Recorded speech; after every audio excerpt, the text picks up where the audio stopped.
நம்ம எல்லாத்துக்குமே நல்லா தெரியும். இப்ப நடந்துட்டு இருக்கக்கூடிய ரஷ்யா, உக்ரைன் பிரச்சனையில ரஷ்யா குறி வச்சு எனர்ஜி இன்ஃப்ராஸ்ட்ரக்சர வேட்டையாடிட்டு இருக்காங்க. அதுக்கான காரணங்கள் எல்லாத்தையும் பார்த்துட்டோம். இதுல மிக முக்கியமா பேசப்பட்டுட்டு வர்றது அந்த த்ரிப்ளிஸ்கியா பவர் பிளான்ட். ஏன்பா இன்னும் அத விடலையா? அட்டாக் நடந்து 2 நாள் ஆயிருச்சு. இன்னும் அத ஏன்பா பேசுறீங்க? அப்படிங்கிறது போல நீங்க யோசிக்கிறது புரியுது. ஏன்னா, இதுல இந்த பவர் பிளான்ட்ட அடிக்கிறது தான் வந்து இதுல மிக முக்கியமான விஷயம். ஏன்னா, அந்த பவர் பிளான்ட் த்ரிபிள்ஸ்கியா பவர் பிளான்ட் இருக்கு இல்லையா? அந்த பவர் பிளான்ட் உக்ரைனோட கேபிட்டலான கீவ்ல இருந்து வெறும் 35லேருந்து 40 கிலோமீட்டருக்குள்ள தான் வரும். ஸோ, அப்படி இருக்கும்போது உக்ரைனோட கேபிட்டல வந்து பாதுகாக்கிறது அமெரிக்கா சொல்லியிருக்காங்க. அதுக்கு பேட்ரியாட் ஏர் டிஃபென்ஸ் சிஸ்டம் இருக்கு. அது அந்த ரேஞ்சுக்குள்ள தான் வரும்.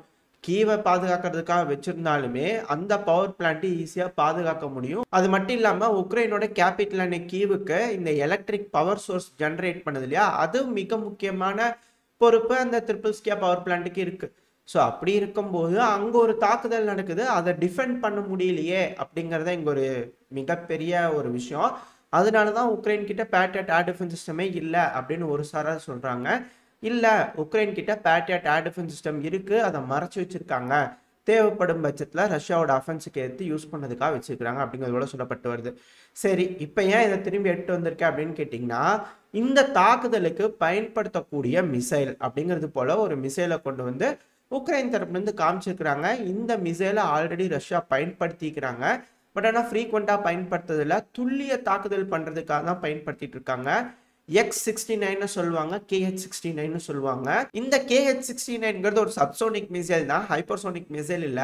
இருந்தாலுமே இந்த KH-69 ஒரு பயங்கர டெட்லியான மிசைல் அப்படிங்கிறது சொல்லப்பட்டு வருது. காரணம் என்ன அப்படின்னா, இதில் இருக்கக்கூடிய ஒரு தன்மை ரொம்ப தாழ்வா பறக்கக்கூடிய தன்மை இருக்கு. எந்த அளவுக்கு அப்படின்னா 20 மீட்டர் உயரத்துல இந்த மிசைலால பறக்க முடியும். அதுவும் கோர்ஸ் சேஞ்ச் பண்ணிக்க முடியும். அதாவது க்ரூஸுங்கிறதுனால வேணுங்கிற மாதிரியான இதோட ஃபிளைட் பேட்டர்னை மாத்திக்கிறதுனால இந்த மிசைலை ரேடார்ல டிடெக்ட் பண்றதே ரொம்ப ரொம்ப கஷ்டம். அது மட்டும் இல்லாம இதை தாக்கி அழிக்கிறது, இடைமறிக்கிறதுங்கிறது சாத்தியமே இல்லாத ஒரு விஷயம். அது மட்டும் இல்லாம இந்த மிசைல் ஒரு ஏர் லான்ச்டு வெர்ஷன். அதுவும் ரஷ்யாவோட ஃபைட்டர் ஏர்கிராஃப்ட் பலதுல இருந்து ஏவ முடியும். அதுவும் இதோட ரேஞ்ச் 400 கிலோமீட்டர். அதனால ரஷ்யாக்குள்ள பத்திரமா இருந்துகிட்டு ரஷ்யானால உக்ரைன்ல இருக்கக்கூடிய ஒரு இலக்க குறி வச்சு ஏவி அழிக்கிறதுக்காக இந்த மிசைலை பயன்படுத்த முடியும். ஸோ இதனால தான் இந்த மிசைல் பயங்கர டெட்லியா இருக்கு. இதை இடைமறிக்கவே முடியல அப்படிங்கிறது போல உக்ரைன் தரப்புன்னு சொல்லிட்டு இருக்கிறாங்க. இப்போ அந்த மிசைல் தான் தாக்கி அழிச்சிருக்கு அப்படிங்கிறது போல அந்த மிசைலோட உதிரி பாகங்கள்லாம் இருக்கும் இல்லையா? அதை எடுத்துட்டு வந்து உக்ரைன் தரப்புல இருந்து திரும்பவும் காமிச்சிருக்காங்க. திரும்பவும் இந்த மிசைலை ரஷ்யா பயன்படுத்தி இருக்கிறாங்க அப்படிங்கிறது போல. அதனால ஒன்ஸ் ரஷ்யா இது போல மிசைல்கள் அதிக அளவுல உதவியா இருக்கு அப்படிங்கறத தெரிஞ்சுக்கிட்டாங்க அப்படின்னா, இது போல மிசைல்களை சும்மா சும்மா பயன்படுத்த மாட்டாங்க. ரொம்ப தேவையான ஒரு சமயத்துல ரொம்ப கிரிட்டிக்கலா ஒரு முக்கியமான ஒரு பகுதியை தாக்கி அளிக்கணும் அப்படின்னா இது போல மிசைல்களை யூஸ் பண்ணுவாங்க. அது கூடவே ஒன்ஸ் ரஷ்யா அந்த அஃபென்சிவ் ஆபரேஷனை எடுக்கிறாங்க இல்லையா, அந்த டைம்ல இது போல மிசைல்களை அதிகமா பார்க்கலாம் அப்படிங்கிறதோட சொல்லப்பட்டு வருது. ரெண்டாவது, இந்த ரஷ்யா உக்ரைன் பிரச்சனையில ரஷ்யா ஒரு அஃபென்சிவ் ஆபரேஷன் எடுக்க போறாங்க. அது எந்த பகுதியில் அப்படிங்கிறது தெரியல. ஆனா உக்ரைன் இந்த கர்கிவ் பகுதியில் தான் ரஷ்யா எடுக்கணும் அப்படிங்கிறதுல ரொம்ப தீர்மானமா இருக்கிறது போல தெரியுது. ஏன்னா அதிகமான டிஃபென்ஸ் லேயர்லாம் அவங்க பில்ட் பண்ணி வச்சுக்கிட்டு இருக்காங்க. ரெண்டாவது, ரஷ்யாவும் அங்கதான் நாங்க அடிக்க போறோம் அப்படிங்கிறது போல பல வகையான சித்து வேலைகள் அங்க செஞ்சிருக்காங்க. இது போல பவர் பிளான்ட் அடிக்கிறதா இருக்கட்டும், குறி வச்சு ஃபுல்லா சர்வைலன்ஸே மானிட்டர் பண்ணிட்டே இருக்கிட்ட ஆயுத கிடங்குகள் இது போல பல விஷயங்களை தாக்கி அழிச்சுக்கிட்டு இருக்காங்க. இப்படி இருக்கும்போது இந்த ரஷ்யாவோட அஃபென்ஸ் ஸ்குவாட் இருப்பாங்களே, அஃபென்ஸ் ஆபரேஷன் பண்ணும்போது அந்த ஸ்ட்ராங் ட்ரூப்பர்ஸ் இதுக்கு முன்னாடி நம்ம நிறைய பார்த்துருப்போம் இல்லையா? அதாவது ஒரு சில நபர்கள் மட்டும் இருப்பாங்க. முன்னாடி போய் ஒரு இடத்த தாக்கிட்டு திருப்பி ரிட்டர்ன் வந்துடுவாங்க. அதுக்கப்புறம் அது நடந்துட்டே இருக்கும் பட்சத்துல ஒரு ஆர்மட் காலம் போகும். அந்த ஆர்மட் காலம் தாக்கி அந்த பகுதி அவங்க கட்டுப்பாட்டுக்குள்ள எடுத்துருவாங்க அப்படிங்கிறது போல பார்த்துட்டு இருப்போம். ஸோ அதை திரும்பவும் என்ஹான்ஸ் பண்றதுக்காக அந்த ஸ்ட்ராங் ட்ரூப்பர்ஸோட பக்கி இருக்கு இல்லையா, அதுக்கு பல மாடிஃபிகேஷன் நடந்துகிட்டு இருக்கு. அந்த பக்கியில கூட, பக்கினாலே ஒரு 2 பேர் இல்லை 3 பேர் தான் போக முடியும். ஸோ அந்த பக்கியில கூட மிஷின் கன்னர்ஸோட பொருத்தி ஏகப்பட்ட ஸ்குவாடா, அதாவது சின்ன சின்ன ஸ்குவாடா நிறைய பிரிச்சு பல்வேறு இடங்கள்ல தாக்குதல் பண்றதுக்காக ரஷ்யா திட்டம் போடலாம் அப்படிங்கிறதோட சொல்லப்பட்டு வருது. ஏன்னா அதுக்கான வீடியோ பதிவுகள்லாம் வந்துட்டு இருக்கு. இந்த பக்கி ஸ்குவாடுக்கு துணையா ரோபோஸ் களமிறங்கும் அப்படிங்கிறது போலயும் சொல்லப்பட்டு வருது. ஸோ எப்படி வந்து அந்த அஃபென்சிவ் ஆபரேஷன் இருக்க போகுது அப்படிங்கிறது இப்போ இமேஜின் பண்ண ஆரம்பிச்சிட்டாங்க. அதாவது மிகப்பெரிய ஒரு ராணுவம் இதுக்கு முன்னாடி வந்து பார்த்தீங்கன்னா அப்படியே ஆர்மட் காலம்ஸா முன்னாடி வரும், கொஞ்சம் கொஞ்சமாக போய் தாக்குறது, அது ஒரு டைப்பாக பார்த்துருப்போம். அடுத்தது இந்த ஸ்ட்ராங் ட்ரூப்பர்ஸ்ன்னு சொல்லிட்டு ஒரு 2-3 பேர் எப்பவும் போல போய் தாக்குதல் பண்ணி அந்த இடத்துல இருக்கக்கூடிய நிலையை தெரிஞ்சுக்கிட்டதுக்கு அப்புறமா ஒரு ஆர்மட் காலம் போய் அந்த இடத்துல தாக்குதல் பண்ணி அந்த பகுதியை கண்ட்ரோல் எடுப்பாங்க. ஸோ இப்போ வந்து பார்த்தீங்கன்னா பல இடங்கள்ல பல ஸ்ட்ராங் ட்ரூப்பர்ஸ் சின்ன சின்ன டீமா இப்போ எப்படி உக்ரைன் வந்து ஒரு கவுண்டர் அஃபென்சிவ்னு சொல்லி முன்னாடி வந்து இந்த ரொபோத்தனில் குறைஞ்சிருந்தாங்க. அந்த டைம்ல நம்ம பார்த்துருந்தோம் இல்லையா? அதாவது கம்பெனின்னு சொல்லுவாங்க. ரொம்ப இப்போலாம் வந்து அப்படிலாம் இல்லை, 2 பேர் 3 பேர் ஒரு டீமு முன்னாடி போங்க அப்படின்னு தாட்டி விடுறாங்க இல்லையா? ஸோ அதே போல ஒரு வேலையை ரஷ்யன்ஸ் இந்த கவுண்டர் அஃபென்சிவ்ல செய்யறதுக்கு அதிக வாய்ப்பு இருக்கு அப்படிங்கிறாங்க. ஏன்னா இதே போல தான் மோட்டார் சைக்கிள்ஸை பயன்படுத்தி 2 பேர் மட்டும் போய் இந்த பக்முட்டுக்கு மேல இருக்கக்கூடிய ரொஸ்டோவ் பேர் கொஞ்சம் கட்டாவில் அந்த பகுதியில் மோட்டார் சைக்கிள்ஸை பயன்படுத்தி ரஷ்ய வீரர்கள் போய் ஒரு நிலையை தாக்கி அந்த இடத்த அவங்க கட்டுப்பாட்டுக்குள்ள எடுக்கிறாங்க அப்படிங்கிறது போல வீடியோ பதிவெல்லாம் வந்துட்டு இருக்கு.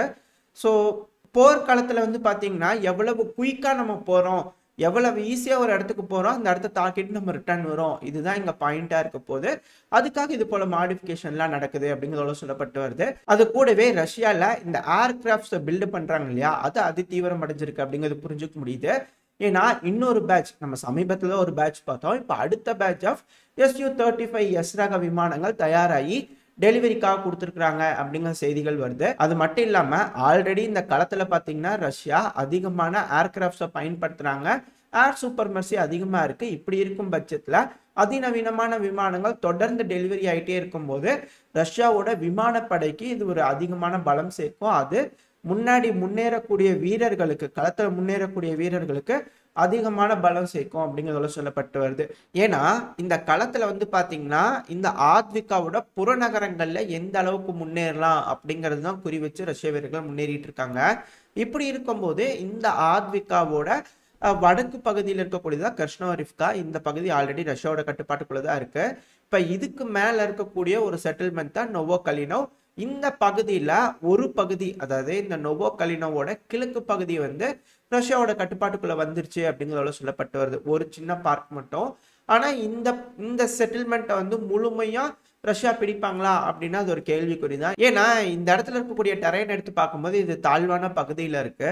ஸோ இந்த பகுதி மட்டும் ரஷ்யாவோட கட்டுப்பாட்டுக்குள்ள இருக்கும். இது மேலும் இந்த நோவோகலினோவ்ல இருந்து மேலும் முன்னேறி போறதுக்காக பல வகையில ரஷ்யாவுக்கு உதவியா இருக்கும். அதனால பக்கவாட்டு தாக்குதல்ல இருந்து தடுக்கிறதுக்காக இது ஒரு பிளாங்ஸா ரஷ்யா வந்து ஸ்ட்ராங் பண்ணி வச்சிருக்காங்க அப்படிங்கிறதோட சொல்லப்பட்டு வருது.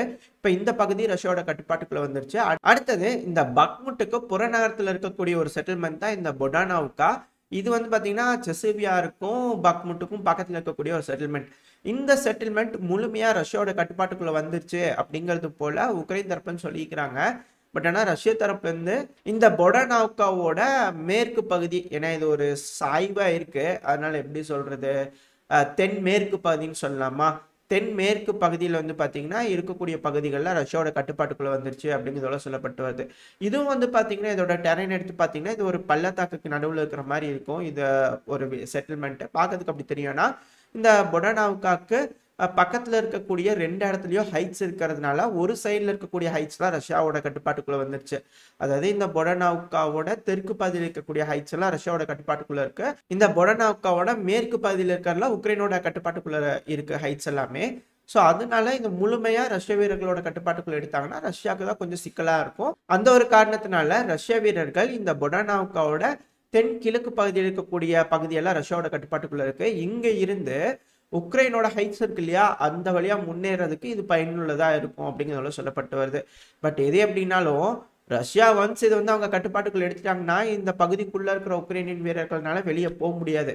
அப்புறம் சமீபத்தில் நம்ம ஒரு வீடியோ பதிவு பார்த்துருந்தோம் இல்லையா, வெள்ளக்குடி ஆட்டிட்டு இருப்பாங்க இல்லையா, அது இந்த பகுதியிலிருந்து தான். ஸோ அதை வச்சு தான் சொல்லப்பட்டு வருது இந்த பகுதி முழுவதும் ரஷ்யாவோட கட்டுப்பாட்டுக்குள்ள வந்துருச்சு அப்படிங்கிறது போல. இதோட இந்த பதிவு நம்ம முடிச்சுக்குவோம். இந்த பதிவு எப்படி இருந்துச்சு, உங்களுக்கு பிடிச்சிருக்கா? பிடிச்சுன்னா லைக் பண்ணுங்க, உங்க ஃப்ரெண்ட்ஸ் அண்ட் ஃபேமிலியோட ஷேர் பண்ணிக்கோங்க. அது கூட மறக்காம இந்த பதிவை பற்றின உங்களோட கருத்துக்களை கமெண்ட் செக்ஷன்ல சொல்லுங்க. இந்த பதிவு நல்லா இருந்திருக்கும் நான் நம்பிக்கையில் அடுத்த பதிவு உங்களை சந்திக்கிறேன். அது வரைக்கும் ஸ்டே சேஃப். By by.